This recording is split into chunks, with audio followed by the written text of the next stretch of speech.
Começa agora mais um Entrevistas no Café do Sindicato dos Bancários no centro de São Paulo. E hoje nós vamos conversar com a cineasta Petra Costa. Petra Costa, mineira, nascida em 1983. É filha de militantes de esquerda nos anos 1970, ligados ao PCdoB, essencialmente a Pedro Pomar, fundador do Partido Comunista do Brasil. O nome Petra é uma homenagem a Pedro Pomar. É neta de um dos fundadores da construtora Andrade Gutierrez. Graduou-se em antropologia em Nova York e fez mestrado em comunidade e desenvolvimento em Londres. De volta ao Brasil aos 24 anos, passou a se dedicar ao cinema. Tem filmografia aclamada pelo público e pela crítica, premiada em vários festivais nacionais e internacionais. Em 2009, estreou como diretora e produtora do curta-metragem Olhos de Ressaca, um retrato sobre o amor e o envelhecer contado sob a perspectiva dos avós. Oh, eu quero viver, beber perfumes na flor silvestre que embalsama os ares. Em seguida, 2012, fez seu primeiro longa-metragem, Helena, documentário que transforma em poesia a história da irmã, 13 anos mais velha, que se suicidou em Nova York quando Petra tinha 7 anos. Helena, sonhei com você essa noite. O segundo longa-metragem em codireção com a dinamarquesa Lea Globe é Homem e a Gaivota, de 2014. Em uma narrativa que transita entre ficção e realidade, o filme é uma travessia pelo labirinto da mente de uma mulher. J'ai beaucoup changé. Si tu le veux, tu peux être une femme exceptionnelle. Sua mais recente obra, lançada em 19 de junho pela Netflix em 190 países, é Democracia em Vertigem. O documentário entrelaça a história pessoal, a conjuntura política e social, para mergulhar com cenas impressionantemente próximas aos fatos em um dos momentos mais turbulentos da história do Brasil. Eu temo que a nossa democracia tenha sido apenas um sonho efêmero.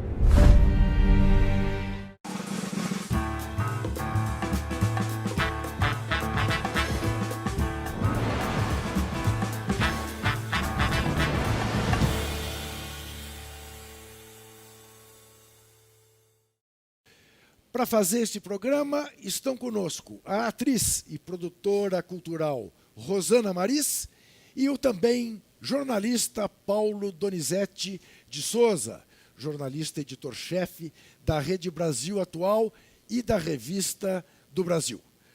Eu agradeço muito a presença dos dois e agradeço ainda mais a presença da Petra, cuja agenda eu sei que é carregadíssima neste momento. Ô Petra, sem querer fazer trocadilho, mas fazendo, eu sei que pedra não tem a sensibilidade que você revela nos filmes que você faz. Mas sei também que pedra precisa ter muita resistência para levar pancada, como você também está levando pelo documentário Democracia em Vertigem. Como é que você lida com esta coisa? Com a sua sensibilidade e se expor da maneira pessoal como você se expõe a ser criticada da forma como você também está sendo criticada. Para ser sincera, Juca, eu achava que a crítica ia ser muito maior. Eu tenho, assim, os elogios e as pessoas que têm se comovido com o filme é o que tem me surpreendido. Assim. Você entra no Twitter, dá para ver, tem quase um comentário sobre o filme por minuto, que é surpreendente. E a maioria tem sido muito positivo. Então, para mim, está leve, estou bastante agradecida assim, com esse processo de lançamento. Mas digamos que a direita brasileira escolheu o documentário para malhar feito Judas, né? Sim, normal, nesse clima polarizado que o país vive. Mas tem pessoas de direita que têm visto o filme e também se comovido e se sentido representados pelo filme de alguma forma, pelo menos na forma na narrativa mais pessoal que o filme tem, Aham. que tem sido positivo. E eu espero que ele possa abrir para um diálogo mais construtivo, porque o que eu tenho visto das críticas tem sido mais superficiais e bastante rasas mesmo, né? Focando em aspectos e discussões que eu não acho que são tão propositivas nas críticas da direita. Bom, Rosana, faz favor, sua pergunta. Eu fiquei pensando, você falou de tsunami de informações, né? Aham. Logo no começo. O filme da Petra foi um tsunami de muita emoção para quem viveu esses últimos anos, né? Aham. Ou atuando como militante, ou mesmo vivendo um pouco mais ligada a qualquer questão política, cultural, social, enfim. E daí eu fiquei pensando assim, eu encontrava muito a Petra em movimentos, na rua e tudo mais, filmando muita coisa.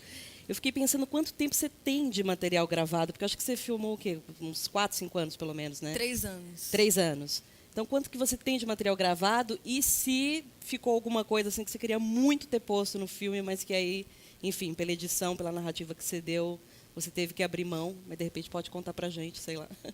Tenho mais de 5.000 horas e até eu queria pontuar que se não fosse o Caio Bassetti, nosso produtor de finalização, a gente teria se perdido nesse mar de imagens. Assim, ele teve que criar todo um gerenciamento ali de conteúdo, porque não só o material que a gente filmou, mas a gente fez uma pesquisa de arquivo imensa, desde a fundação de Brasília até hoje, né?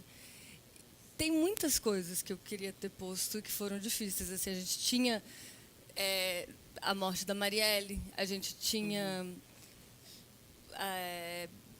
o momento que o Temer quase renuncia, e não renuncia, que foi um momento de muita adrenalina ali em Brasília, entrevistas com o Lula, que eram maiores e mais profundas, com a Dilma também. Mas o filme é escolhas e ele acaba, a partir de um certo momento, ditando o que cabe e o que não cabe. E o que vem antes, depois, às vezes faz com que o que está no meio não possa existir, né? E, no final, eu acho que um filme de 2 horas já é bastante longo e para mim era importante que as pessoas entrassem num fluxo emocional e contínuo, sabe? Do que fazer em diversas partes o filme. Incrível. Paulo. Pegando o gancho aí no fluxo emocional, eu acho que tanto o Helena como Democracia em Vertigem, que são filmes que tiveram inspiração parecida para você, segundo você mesma, né, numa projeção de lançamento que teve aqui em São Paulo, essa narrativa na primeira pessoa, essa forma de você expor uma história como se fosse uma história da sua vida, no caso da Helena de fato, mas no caso de Democracia em Vertigem, uma história de muita gente, de uma multidão de pessoas, é uma coisa deliberada, assim, é uma técnica para fazer com que amplie o alcance da sua mensagem, cause mais empatia por humanizar uma história a partir de uma narrativa familiar, íntima, pessoal?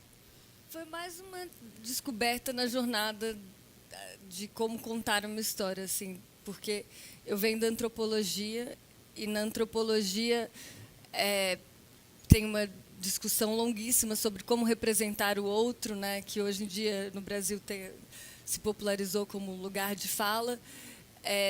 E então, desde cedo, em 2006, 2005, quando eu estava me formando, eu me sentia muito desconfortável de falar do outro sem falar de mim, assim, sem mostrar a rachadura subjetiva pelo qual eu estava enxergando a situação.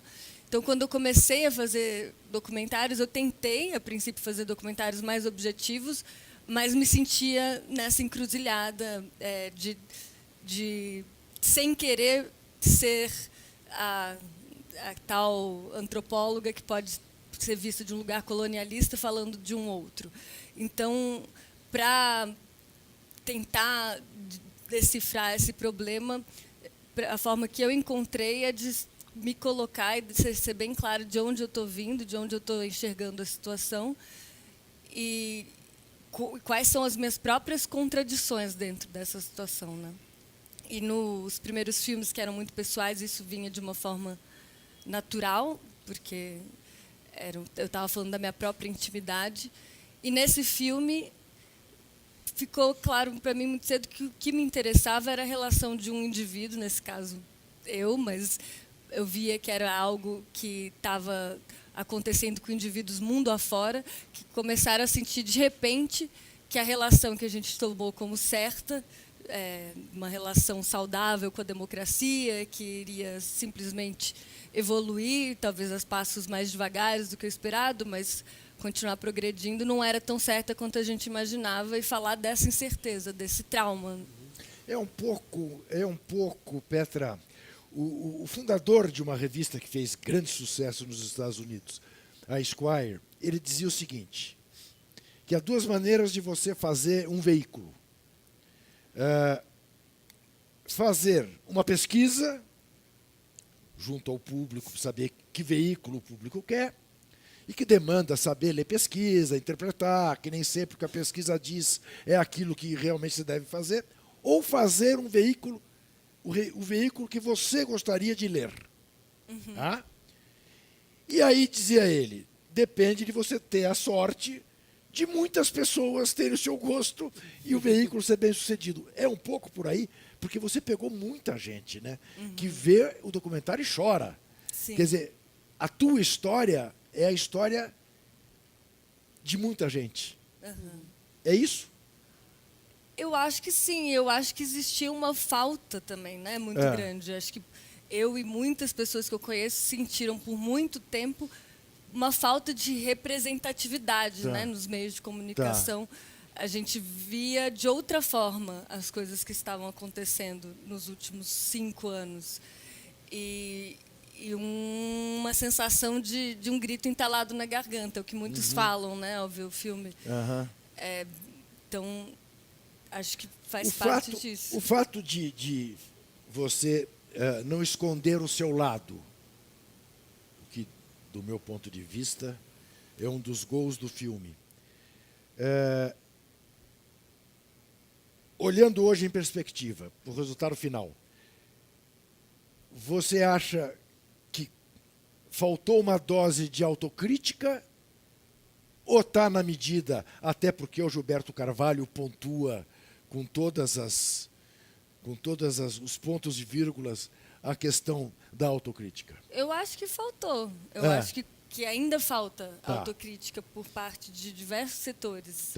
Da esquerda, mas também da direita, claro, das instituições em geral, do judiciário, enfim, da mídia.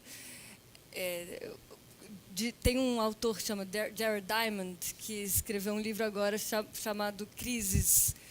E ele fala que, assim como na sua trajetória pessoal, quando você vive uma crise pessoal, você pode virar uma epifania, né? E com isso você se engrandecer. Isso depende de uma autocrítica, de você falar, eu tive essa crise porque no meu casamento, na minha vida, porque estava fazendo as coisas de tal forma, agora eu vou fazer de outra forma. E que as sociedades também são assim, né? E ele cita a Alemanha, por exemplo, que é um dos poucos países que fez uma verdadeira autocrítica. Sem dúvida alguma. Olha aqui, vocês fiquem à vontade, tá? Para interromper e conversar, porque senão fico só eu conversando com ela. Eu queria voltar um pouquinho na questão da crítica, que você falou no começo. A gente sabe, está acompanhando o bombardeio que são as redes sociais, mas do ponto de vista de crítica negativa, que você tiraria proveito para você, o que houve assim de crítica? Bom, essa crítica vai me fazer melhorar no próximo trabalho. Teve alguma coisa consistente ou só pancadaria mesmo? Sim, sim. O que você mesmo concordou? Tem gente que achou o filme muito branco, por exemplo. É uma crítica difícil de eu, como branca, de conseguir rebater, porque também sinto que se eu estivesse representando comunidades negras, eu também não seria a pessoa adequada para estar fazendo essa representação. Então, é um desafio. E acho que poderiam ter mais negros no filme, sem dúvida, mas também faz parte da falta de representatividade de negros no Congresso, que é um problema estrutural que o Brasil tem, de mulheres e negros, né? Então, enfim, mas é algo que eu estou constantemente pensando como lidar tanto nas minhas equipes de trabalho quanto nos filmes que eu faço. Mas você comenta, né, no filme que esse é um momento, você se inclui. né? Nós, os ricos, somos responsáveis por essa tempestade, né? Você se inclui entre as pessoas que estão, né, a classe, né, de que, de certa forma, está movendo na verdade, isso eu daí. estou citando o Warren Buffett, né? Não é a Sim, minha frase, Buffett, isso. mas sim, posso ser incluída. Então, a Petra é de uma família de empreiteiros, gente muito rica, e, de outro lado, de uma família cujo pai, cuja mãe resistiram à ditadura, foram de grupos clandestinos, foram presos, né? Só para situar. E a Petra tem, até onde eu saiba, e se eu estiver errado você me corrige, um parentesco distante, mas até com Aécio Neves, que te promete uma entrevista no documentário que não aparece. Ele não te dá essa entrevista. Não. E ele, de alguma maneira, depois te procura para... Não. Não? E vocês tinham uma relação mais próxima? Eu nunca tinha visto ele. Você não Aquele foi tinha. o momento que está no filme, foi o Mas momento vocês que eu fui têm um apresentado. parentesco distante? Sim, eu acho que eu esqueço, mas era Sim. a avó dele casou com Tá, o meu, ok. enfim, mas não é de sanguíneo, Tá, mas é sim, um parentesco sim. desses tipos Ele de sabia Minas. quem você era? Sabia, claro. Tá, sabia. Sabia. Sabia. Quer dizer, você acha que ele fugiu de te dar uma entrevista? É verdade, ele foi a primeira pessoa para quem eu pedi uma entrevista, antes mesmo da Dilma e do Lula. E o assessor dele tinha aceitado, mas aí começa a Lava Jato e ele se recolhe. Então, ele parou de dar entrevistas. Naquele momento, ele acho que só estava falando com pouquíssimos entrevistadores. Assim, ou quase Você nenhum. também não conhecia a Dilma e o Lula? A Dilma não conhecia. Até foi engraçado, quando eu entrevistei ela pela primeira vez, ela estava super rígida, assim. Sim, é notório o desenvolvimento da relação. E essa entrevista nem entrou no filme, porque foi bastante formal. E no final da entrevista, que ela começou a relaxar, e, enfim, ela perguntou. Eu falei, minha mãe estudou no mesmo colégio que você. Ela, quem foi sua mãe? Aí ela sabia da existência da minha mãe, né? Das coisas em comum, algumas coisas em comum que elas tinham. E o Lula eu já tinha visto, coincidentemente, no dia 2 de março de 2016, eu fui convidada para o encontro de mulheres feministas com o Lula, pela Clara Ante. E foi a primeira vez assim que eu lembro de ter falado algo com ele. Sei. 2 dias antes da condução coercitiva. 2 dias antes, foi impressionante. Foi. Eu queria voltar um pouquinho, ela estava falando ali da representatividade, da crítica, né? De algumas críticas do documentário. Com relação, você estava, quando eu te perguntei das imagens, você falou que tinha que você sentiu falta, por exemplo, de pôr algo da Marielle. Quando aconteceu, enfim, tudo que aconteceu, você chegou a ter essa vontade de traçar, nem que fosse uma pequena narrativa dentro do filme, e daí você não seguiu porque você não se sentiu, enfim, autorizada a falar sobre o assunto? Ou isso não passou pela sua cabeça? Assim, na verdade, não, queria que você falasse um pouco mais sobre isso. Esteve no filme o assassinato da Marielle, ali logo antes da prisão do Lula. E aí, dentro da narrativa, principalmente depois da eleição do Bolsonaro, aquilo ficou um pouco deslocado dentro do contexto narrativo, assim. Mas, para mim, foi muito dolorido tirar. Mas era aquela coisa, tipo, embate na ilha de montagem. Também a gente tinha uma limitação que o filme tinha que ter 2 horas e acabou saindo. Também a gente falava do desfile da Tuiuti, e era mais ou menos no mesmo bloco. Simbólico, né? Mas eu era a favor que ficasse. Eu fui meio que voto perdido. Com o que a gente aprende que nem sempre a diretora do documentário manda no documentário dela. Comigo não seria bem assim, mas, enfim... foi o que aconteceu com a Petra. Nós vamos fazer um rapidíssimo intervalo e vamos voltar em seguida. Até já.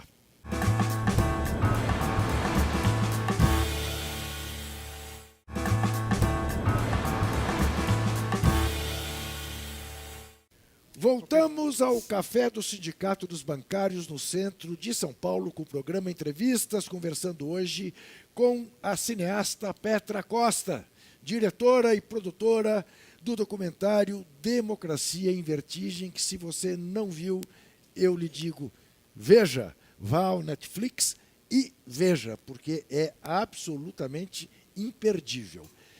Petra, no teu filme você tem imagens da construção de Brasília feitas pela sua avó. Você tem muitas imagens de filmes de família feitas pela sua mãe. E você tem as imagens que você fez. Se impõe perguntar, é um DNA das mulheres da família esta relação com a câmera? Com certeza, acho que a minha avó transmitiu isso para várias pessoas da família, principalmente para minha mãe, para minha irmã e para mim.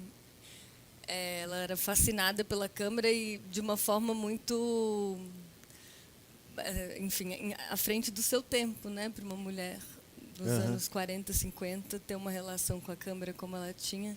E eu herdei dela uma câmera Super 8, uma câmera 16mm que me acompanham em cada filme. A sua avó já não está viva? Não, faleceu. Vocês tinham embates políticos, ideológicos ou não?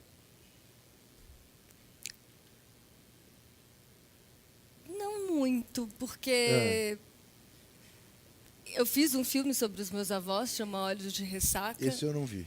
Que é um curta, tá na internet, e eu entro mais por um olhar afetivo, assim, na relação com eles. Mas a minha avó, enfim, eu acho que ela sofreu porque ela era de uma família mais humilde, casou com meu avô, que era de uma família mais rica, e acabou se tornando um pouco mais realista que o rei. Sei. Na relação com os empregados. E era algo que enfim, incomodava minha mãe, incomodava a mim, mas que a gente não discutia muito. Tá. E o filme, sendo meu primeiro filme, e eles já mais velhos, eu quis concentrar na relação de amor que eles tinham. Eles ficaram 70 anos juntos, os meus avós. Tá. E pude, através dele, conhecer muito mais sobre eles. E foi através desse filme que eu descobri esse tesouro, assim, de materiais. Olhos da Ressaca, né? Isso? Olhos de Ressaca. Olhos de Ressaca, curta, né? Esse eu não conheço. Então, é isso que eu ia comentar. Você com 25, 26 por aí, fez esse filme, é um curta premiado em alguns festivais. Sim. Né? Depois, né, esse que você citou aí agora que eu não vi, depois da Helena, né, o Homo e a Gaivota? O Homo e a Gaivota, né, a Helena premiada, Homo e a Gaivota, agora vem o Democracia em Vertigem, enfim. Você não sabe não ser premiada, né? Você tem um olhar que aprendeu. Qual é a expectativa que está sendo criada agora em relação a este filme, a Democracia em Vertigem, com a sua repercussão no exterior, né? Inclusive, né, na pátria-mãe do cinema, lá nos Estados Unidos? Eu prefiro não trabalhar com expectativas. Enfim, tem aí especulações, o filme tem sido muito bem recebido, os fatos são esses, assim, o filme estreou em Sundance, na noite de abertura, foi maravilhoso, e depois disso passou em inúmeros festivais, Copenhague, Austrália, Genebra, e tem ecoado e tido uma resposta incrível das pessoas, assim, triste, trágico, né, como pessoas de diversos lugares do mundo veem o filme e se identificam, seja pelo Brexit, seja pela situação nos Estados Unidos, seja pela ascensão de regimes mais autoritários. É uma história que fala para o mundo inteiro. E tem tido críticas muito positivas, o que me alegra muito. Pois é, eu estava fazendo aqui uma conta. O filme vem da campanha das diretas até agora. Você estava nascendo quando se deu a campanha das diretas. Eu tinha 1 ano. Né? E aí, quer dizer, o Petra, quer dizer, é um olhar sobre a história recente do Brasil, como já dito, um olhar pessoalíssimo, mas é tão pessoal, tão rico, que passa a ser, é o olhar de muita gente, né? Mas o que te leva, em última análise, a fazer esse documentário é o desencanto com o retrocesso? É a denúncia do retrocesso? qual é o sentimento maior que te leva a... Porque é claro isso, quer dizer, por incrível que pareça, na campanha das diretas, nós tínhamos um Brasil melhor do que o Brasil que nós temos hoje. Embora não tivéssemos alcançado nada, mas tinha uma perspectiva. Você está pessimista em relação à perspectiva que nós temos hoje? É difícil, né, de entender para onde o país vai. Eu acho que, como você estava falando, tem ainda um nível de anestesia muito grande. E perturbador, né? Porque eu acho que só um movimento cívico, social, como teve na época das diretas, pode mudar a rota para onde a gente está indo. Eu tive um momento aí de entusiasmo com as manifestações da juventude, porque eu acho que a grande esperança está nessa politização da juventude, em ocupar o Congresso com mais representatividade, mas depende da gente. Enfim, o Brasil acho que tem uma tendência de muita anestesia, né, historicamente. E se isso não mudar, dificilmente vai melhorar. Aí é que está. Qual é a reação que você percebe, se é que você já tem como perceber, da juventude em relação ao documentário? Porque, tudo bem, a nossa, que vivemos aquilo e tal, bom, eu não vou negar a você que me comoveu as lágrimas. Mas, tá bom. Mas, para mim, ali não tem novidade. Tem um olhar que eu acho magnífico, né? E depois até quero explorar, inclusive, um olhar com cenas absolutamente inéditas, no meio do furacão. Mas a garotada, tá chegando alguma coisa para você da garotada que não conhece? Muito, principalmente da juventude, né? Nas redes sociais, Instagram, Facebook, Twitter, chegam comentários principalmente da juventude, se comovendo com o filme, enfim, espalhando o filme, trazendo luz para cenas diferentes, assim. Acho que está gerando uma reflexão e um debate da juventude, com certeza. E você sente que dá para eles entenderem, inclusive, sobre a nossa história, assistindo o teu filme, porque a gente tem muito essa crítica de que a nossa juventude não tem exatamente toda a história do que foi a nossa ditadura, do que foi todos os problemas que a gente teve. Eu acredito que o teu filme narra isso muito bem, mas você tem essa visão da pessoal da juventude que consegue assistir teu filme e falar: estou entendendo melhor o que foi o golpe, estou entendendo melhor o que é um congresso, o que foi a relação da Dilma com o Congresso. Sim, tive alguns feedbacks assim. Entendi agora a importância do Congresso, eu entendi melhor como que foram feitos os processos de conciliação. Eu entendi o pacto com o PMDB. Sim, alguns feedbacks nesse sentido. Mas o principal é chorei. Tem um momento da Helena, deixa eu registrar aqui, que eu achei mágico, o momento em que ela vai fazer a entrevista em Nova York. E depois, logo em seguida, você emenda com o rosto dela em ação, em preto e branco. É o mesmíssimo rosto, né? Uma cara maravilhosa.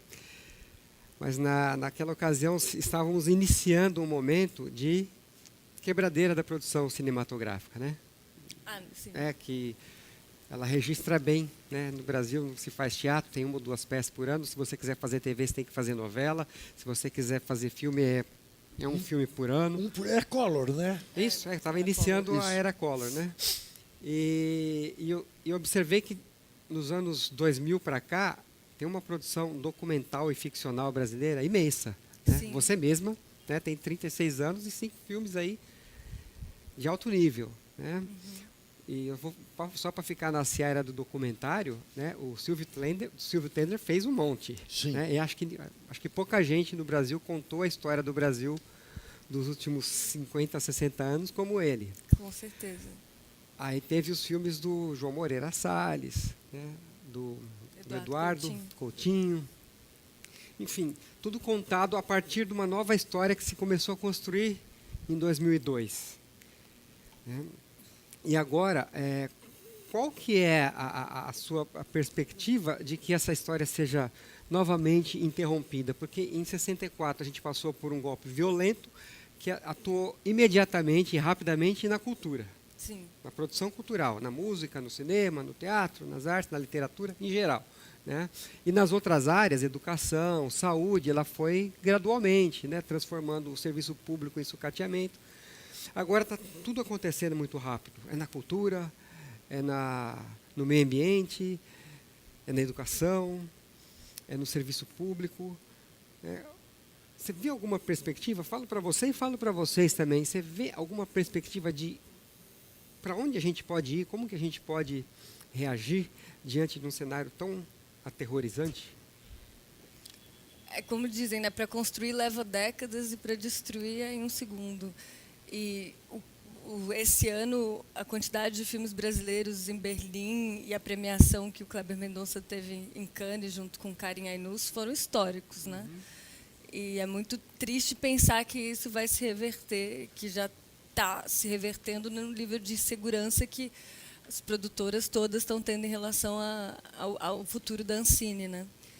E como a gente estava conversando antes, da força da narrativa que tem tido no YouTube, em convencer a juventude e muitas pessoas de que são os artistas mamando na teta do Estado. Eu acho que ainda falta muita gente entender a importância que o incentivo à cultura tem, como todos os países de primeiro mundo têm incentivo à cultura, seja através do Estado na Europa, seja através da filantropia nos Estados Unidos. E acho que a gente tem uma função de educar e transmitir essa informação para quem não tem, né? Porque eles fizeram um ótimo trabalho em desinformar. Então, acho que precisa ter essa conquista da opinião pública, na minha opinião, da importância do financiamento da arte. Mas é a tua história, né, Petra? Num país em que um compositor, escritor como Chico Buarque de Holanda Pois é.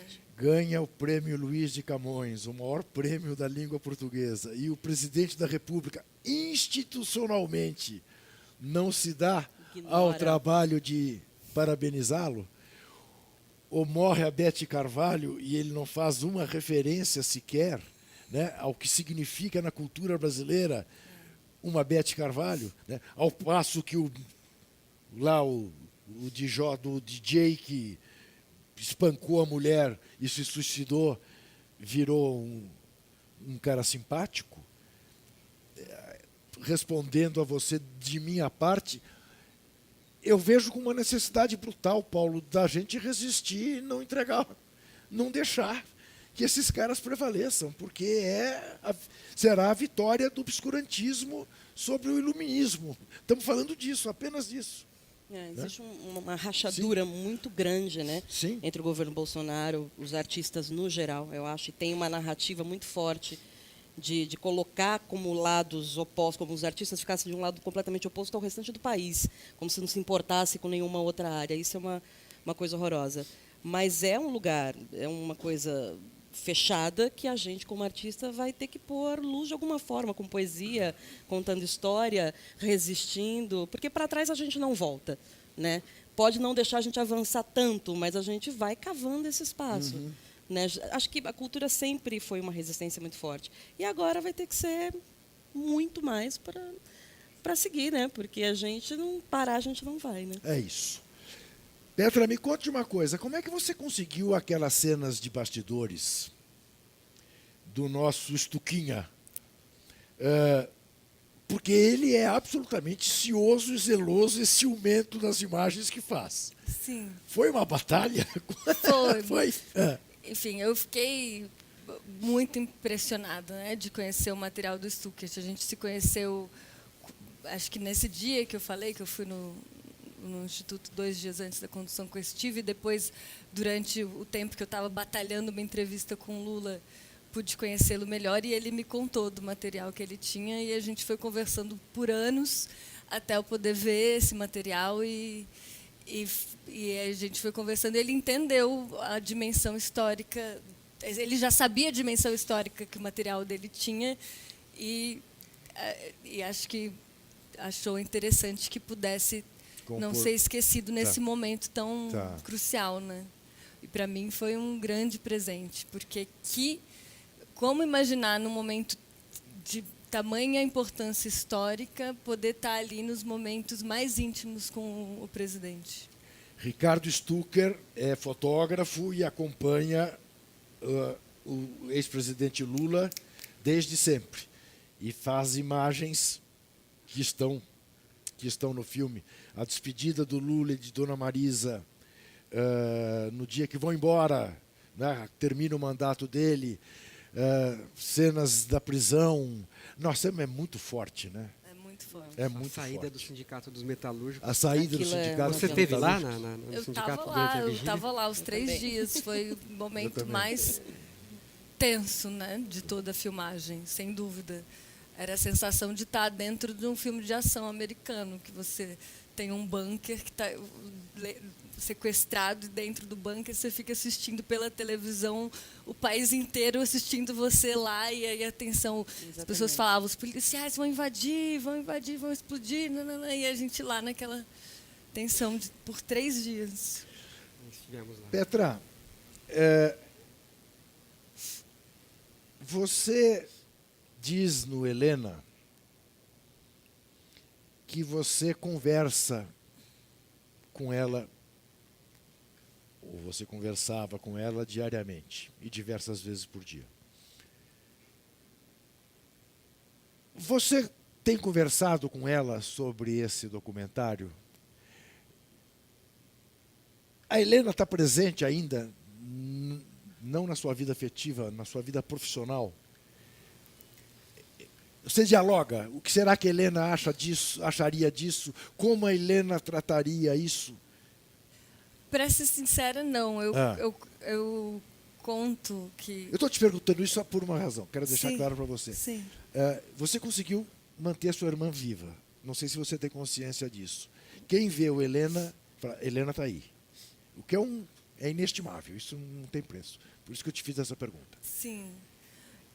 Ela me veio, antes de eu fazer o filme, em sonho. E daí que eu comecei a fazer o filme, por causa de um sonho que eu tive com ela. Tá. E durante o processo de feitura do filme, eu sonhava constantemente com ela. E esses sonhos foram se transformando. No começo, ela estava com muita dor, e aos poucos, essa dor foi evaporando.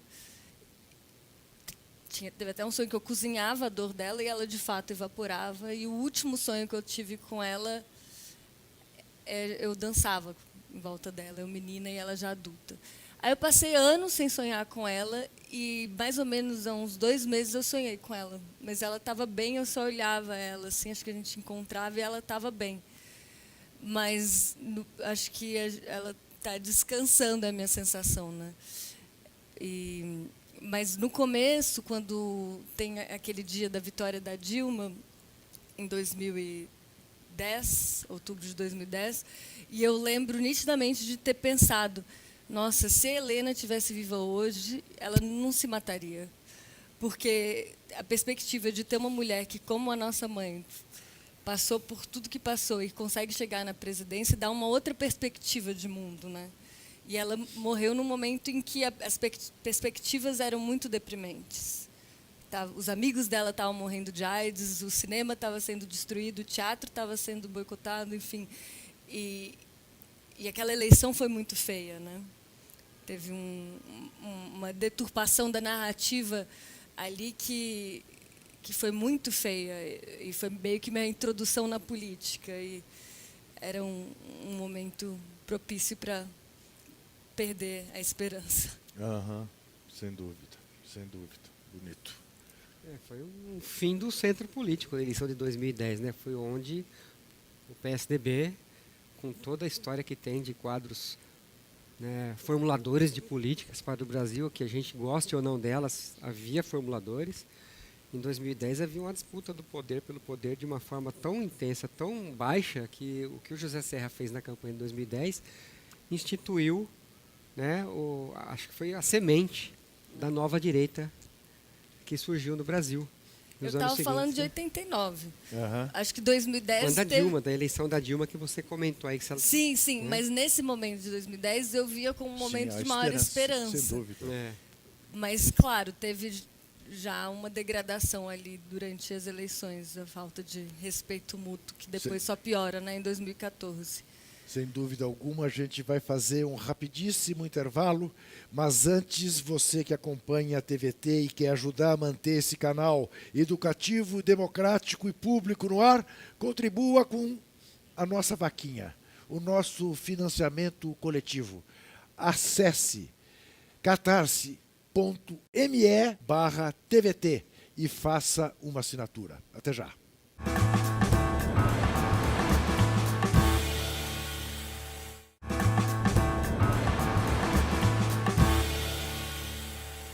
Estamos de volta ao Café do Sindicato dos Bancários do Centro de São Paulo, conversando com a cineasta Petra Costa.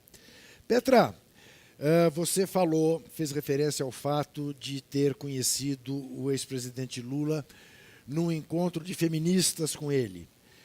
Você é uma militante da causa. A gente vê o cinema brasileiro, felizmente, cada vez mais ocupado pelas mulheres. A gente vê no Oscar, não é? Na cerimônia do Oscar, mulheres assumindo um papel combativo em relação à questão da mulher no mundo. A gente vê na Copa do Mundo de futebol feminino uma menina como essa Megan Rapinoe, fantástica, contestando o Reagan, o Trump, exigindo pagamento igual para as mulheres. Nesse particular, temos um florescer aí que... Sim. Esse dá esperanças. É uma primavera que dá esperança, sem dúvida. Eu cresci, enfim, desde que eu conheci o termo, eu sempre me identifiquei como feminista. E eu lembro, na minha adolescência, as minhas amigas, a maioria eram antifeministas. E o movimento, eu sentia que no Brasil tinha um movimento antifeminista maior do que feminista. E foi muito bom ver isso se reverter desde 2014 para cá. E é uma das poucas causas que tem ganhado o mundo assim, de uma forma muito positiva. A morte da Marielle, ela representa, evidentemente, um golpe gravíssimo também para o feminismo no Brasil, ao mesmo tempo que com ela aconteceu, me parece, aquela velha frase dos revolucionários: a cada arma que cair, 10 mãos a erguerão e continuarão a luta. Como é que você vê, até porque você fez referência a Marielle em relação ao documentário? Sim, para mim foi difícil tirar, que debati muito tempo se deveria ficar ou não, mas sentia que ela merecia um filme inteiro para contar essa história propriamente. Só uma menção pareceria incompleto. E eu sei que esse filme está sendo feito. E espero que se realize. E a minha sensação é Você está fazendo isso? Não. Não. Tem outras pessoas fazendo esse filme. Tá. Mas a minha sensação é que ela chama atenção para um genocídio diário, né, que acontece no Brasil, da população negra. E também uma perseguição a vereadores políticos, principalmente no estado do Rio de Janeiro. Sim. Permanece, né, contínua, mesmo depois da Marielle. Sim, não, a assessora dela, que foi eleita, né, foram eleitas 4, né, em função de trabalhar junto com a Marielle, todas ameaçadas. Exatamente. É o jaguncismo do século XXI, né? É o coronelismo mais retrógrado que se via são na metade do milícias, século né, Paulo? passado. Claramente. Agora, em forma de... Isso. Né? Milícia. E um feminicídio, e também revela enfim, a naturalização do feminicídio no Brasil. Enfim, são diversas doenças que o país... Então, agora, Petra, tantas coisas vão vindo à minha cabeça em relação ao documentário. E outro dia eu ouvi alguém fazer um baita elogio a uma cena que você consegue captar o incômodo do Temer e aquelas mãozinhas do Temer que ele não sabe bem onde colocar. Esse é um saque magnífico. É um saque que alguém como você tem, vendo... É na primeira imagem que você vê, ou é de tanto ver a imagem que você fala, meu Deus, olha o que ele está fazendo. Como é que é? Esse Como saque é foi um saque Coletivo. Eu estava com a Carol Pires, que é co-roteirista do filme, Tá. que, enfim, foi colunista da Piauí há muito Sim, tempo. sim, sei quem é. E aí eu estava mostrando para ela os filmes do Chris Marker, que eu gosto muito e recomendo para quem não viu. E o Chris Marker, nos filmes dele, ele, principalmente um que chama Alexandre, esqueci a continuação, ele faz a leitura do gestual. No caso, era de um czar russo, que passa assim e faz um gestual com chapéu. E ele fala, mal sabia ele que pouco tempo depois ninguém mais poderia fazer esse gestual aristocrático com chapéu. Aí eu falava, eu queria tanto fazer uma leitura corporal assim no filme, que revele tanta coisa. E aí a gente, não sei como, a gente foi parar em ver no YouTube a posse presidencial da Dilma. E aí é uma cena de 1 hora, né? E aí acho que a Carol teve a ideia. E a gente ficou vendo e aí começando a escrever aquilo. E a frase sobre as mãos vem de uma inspiração num ensaio da Consuelo Jagues para Piauí, em que ela fala sobre o Temer e o PMDB e repara como ele está sempre engatando os dedos. Sim, sim. Então tem uma colagem aí de inspirações para essa cena. Aquelas mãos dele, né? Porque elas flutuam. Né? Ai, meu Deus do céu. Você comentou que você fala muito da sua família no filme. E eu não sei se foi em alguma entrevista, algum bate-papo, algum grupo, que eu ouvi você falar que assistiu com grande parte da sua família já, né? O documentário. E aí tem alguma coisa muito pontual assim que você queira dividir com a gente, do pessoal que votou no Bolsonaro, que conseguiu, sei lá, enfim, Sim. que tenha... Teve um primo que votou que achou o filme imparcial. E teve uma outra prima que votou também que achou o filme que tinha um ponto de vista diferente, mas ela apreciava, assim. Foi esse feedback que eu tive dos que votaram e assistiram, mas uma grande parte ainda não sei se viu, ainda não me falou. Mas tem também a Flávia Guerra, que está num grupo mais de pessoas que votaram no Bolsonaro, e também parece que das pessoas do grupo falaram que o filme é isento, o que é interessante. Bastante. Como perspectiva. Você pegou o Gilberto Carvalho por saber que ele não foge da autocrítica, até porque num documentário sobre o impeachment da Dilma, ele já aparece... Mas esse documentário saiu depois. É posterior? Da minha da edição, sua filmagem, assim. Sim.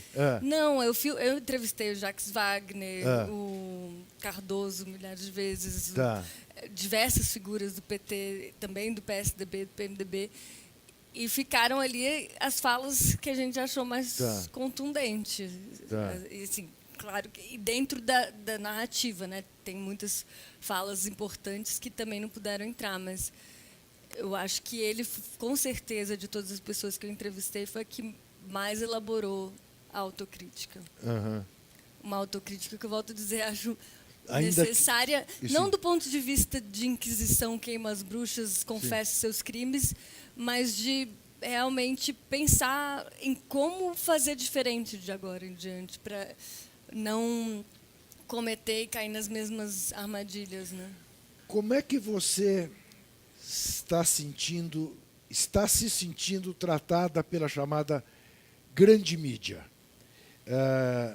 De alguma maneira há uma tentativa de esconder o documentário ou não?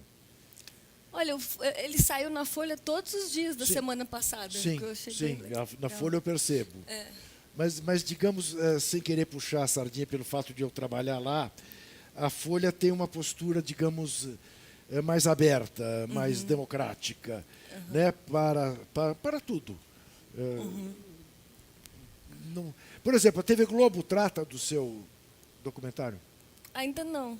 Não? É curioso. Ainda não. Tomara. O negócio da batalha ideológica, que não envolve só essa preocupação com o fascismo emergente, mas envolve também o negócio do capitalismo que se pretende estabelecer no Brasil agora, é uma coisa que está fazendo com que uma empresa do tamanho da Rede Globo ela esteja se desviando um pouco do negócio da comunicação em si, que sempre foi feito com muita qualidade. E no caso específico, a Netflix é uma ameaça óbvia, né? Então também pode ter esse aspecto, né? De de não pôr cereja no bolo da Netflix. Mas é inevitável, porque o que a Netflix tem feito não apenas está demonstrado no documentário da Petra, mas como não sei se vocês têm visto a série de entrevistas do David Letterman, Eu vi um pouquinho. mas olha, o primeiro programa, ele já está, acho que já fez 30, e acho que eu vi todos, mas enfim, o primeiro programa, a entrevista que ele faz com o Obama, eu não tenho o menor problema em dizer que é a melhor entrevista que eu já vi na minha vida. Sério? É uma entrevista absolutamente exemplar, porque os dois estão na ponta dos cascos. É um negócio...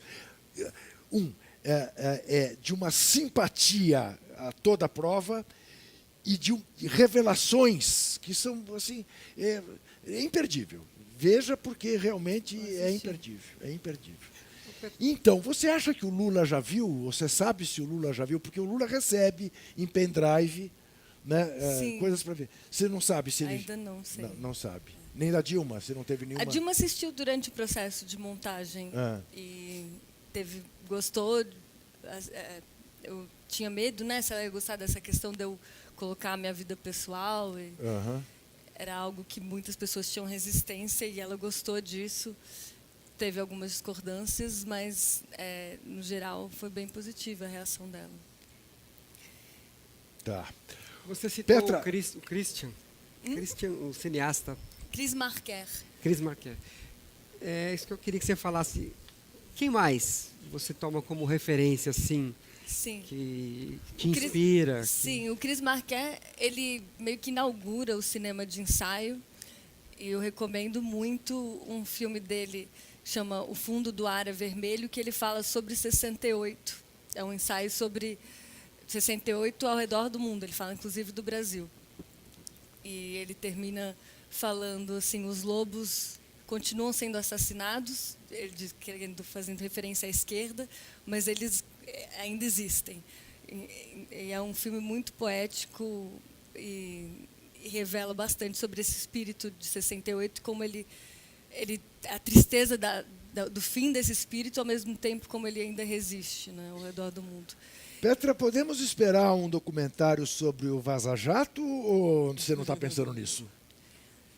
Eu gostaria muito que alguém fizesse, porque é um tanto quanto pesado ficar cobrindo política no Brasil hoje. Assim, eu gostaria de me adentrar em outros temas, ainda explorando o viés político pessoal, mas não da atualidade. Sei. Mas você não vai, evidentemente, desistir de, enfim, que o seu trabalho seja um trabalho, eu detesto esse termo, de conscientização, mas no sentido da informação, do esclarecimento. Sim, do mas país. No próximo eu quero pensar mais na construção do país e na herança escravocrata do país, assim, do que falar da atualidade. Esse é o meu desejo. Pois é, mas quando você fala do escravagismo no Brasil, você estará diante daquela questão que você já colocou do lugar de fala. Estarei. É isso que você quer mexer? Eu estou me vendo compelida a mexer nisso Tá. e vou ter os meus desafios pela frente. Converse com o Gessé Souza, que ele haverá de te ajudar. Presente. Haverá de te ajudar muito nesse sentido. Sim. Porque realmente... Mas uma coisa que a gente não falou e que, fazendo esse filme, para mim foi muito revelador, é a ideia de democracia, né? E como na Grécia Antiga, demos queria dizer tanto o povo em geral, quanto os mais pobres. E desde lá, os críticos da democracia sempre falavam que era o governo e a dominação dos pobres sobre os ricos. E nunca foi fácil implantar a democracia, apesar dela ter durado quase 2 séculos, né? Na Grécia Antiga, os críticos eram vorazes e quando ela termina, ou não sei se foi no fim ou em uma das suas crises, teve um tirano da Macedônia que invade a Grécia e fala, Atenas, e fala assim: agora só vota quem tem tantos dracmas de terra. E no Brasil foi sempre essa questão, né? Desde diversas constituições que exigiam tanto de terra para você poder votar, e aí a gente só conquista o voto universal em 85 e na Constituição de 88, que os analfabetos finalmente podem votar. Isso. E continua um embate eterno entre oligarquia Sem dúvida. e democracia. Não te esqueça que muito queria recentemente, perguntar- na campanha presidencial, o então candidato a vice, que enfim foi eleito, falava num grupo de sábios para propor uma nova Constituição no Brasil. Pois é. Qual seria o critério? Eu acho que a democracia só funciona quando ela é radical. Claro. E ela é radical quando ela serve ao povo, à maioria. Claro. Mas ela vem se subvertendo, né? Assim, acho que aquele livro Como as Democracias Morrem mostram é que é pela própria instituição que a democracia morre hoje em Eu dia, queria te não é por um perguntar, golpe aproveitando militar. esse Sem gancho da dúvida nenhuma. democracia,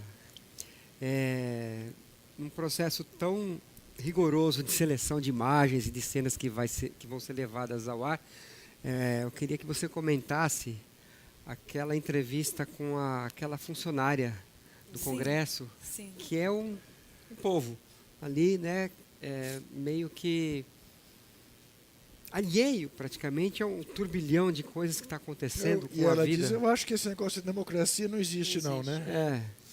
Ela foi? é a síntese do que falam os autores desse livro, que Aham. quando você faz o impeachment, ele pode ser uma bomba atômica de uma democracia, porque a democracia depende da confiança, né, do povo com as instituições. E quando você faz o impeachment, ela fala, apesar dela talvez ter feito algo de errado, não foi uma escolha do voto ela ter saído daqui. Então, acho que não existe democracia. Então, ela perde a confiança na democracia por conta do impeachment.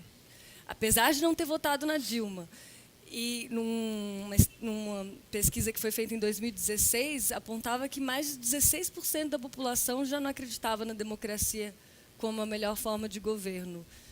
Eu também acho que é uma consequência do impeachment. Então, foi muito ruim, né, para o Brasil, assim, o impeachment, sendo a favor ou não da Dilma. De certa forma, ele foram gera... votos rasgados em 2014, né? E foram votos rasgados o ano passado, quando não se permitiu a participação na eleição do virtual vencedor. Petra, sempre que alguém me entrevista e no fim me pergunta, faltou perguntar alguma coisa, eu por uma questão de educação digo não, perfeito. Eu não espero que você seja educada comigo. Tem mais alguma coisa que você quisesse falar que a gente não tocou com você, assim, que seja urgente? Acho que não. Você é educada mesmo, né, Petra? Estou vendo. Não há de ser nada. Rosana, Eu. Paulo, muitíssimo obrigado pela que presença de agradeço. vocês. Uma Muito delícia. obrigada. Parabéns pelo seu filme. Parabéns de coração. Quero- Tem uma coisa que Fale. Não, que a TVT foi essencial para esse filme. As imagens do Lula sendo carregado, que é uma das minhas imagens favoritas, e que foi depois escaneada e está ali em alta resolução, foi graças à TVT, assim como outras imagens únicas que estão no filme. Ô, Petra, a modéstia nos impede de dizer, mas conosco ninguém podosco. Essa TVT é um fenômeno. Quero agradecer a você. Quero lembrar que o Entrevistas volta toda quinta-feira às 10 da noite aqui na TVT. Em São Paulo é fácil acessar o canal 44.1. No YouTube, ao vivo, a qualquer hora, em qualquer lugar do planeta. E para nos apoiar, acesse o endereço catarse.me/TVT. Até a semana que vem e não se esqueça, desesperar jamais.